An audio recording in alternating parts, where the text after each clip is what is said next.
kalau cara menenangkan secara konvensional tentu saja ya yang satu kita nggak boleh membohongi anak gitu. Anak juga tentunya perlu tahu kalau dia akan mendapatkan imunisasi. Yang cara kedua adalah dengan kita melakukan distraksi gitu supaya perhatiannya teralihkan.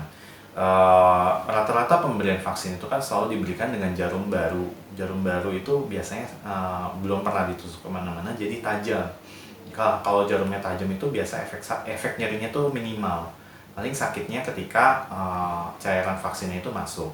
Nah, ada cara untuk mengurangi nyeri ketika pemberian vaksinasi. Salah satunya adalah dengan pemberian analgetik yang topikal atau yang dioles gitu.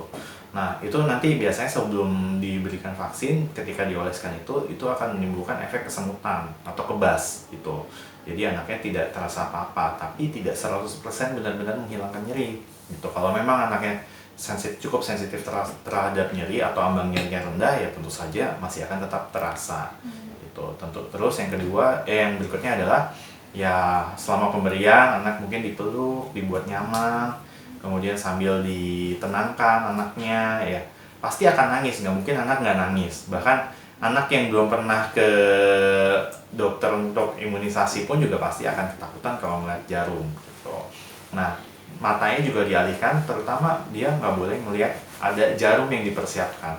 Kita sebagai dokter atau tenaga medis, saya sih biasanya selalu nutupin gitu. Jadi saya nggak akan ngasih lihat jarum sampai anaknya mengalihkan perhatiannya. Tapi kadang-kadang kan anak tuh udah berasa, udah tahu kalau matanya ditutupin, jangan-jangan ada sesuatu nih. Belum kalau nanti dia udah mulai berasa ada dingin-dingin yang diolesin di kulitnya gitu. Nah, ya itu berarti kita harus benar-benar peluk yang erat dan pemberiannya juga cepat gitu.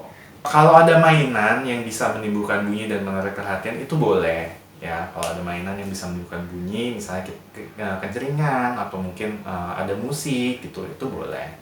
Terus ya sebenarnya sih saya tidak menyarankan YouTube ya, apalagi kalau anak kecil itu kan screen time harus dibatasi gitu.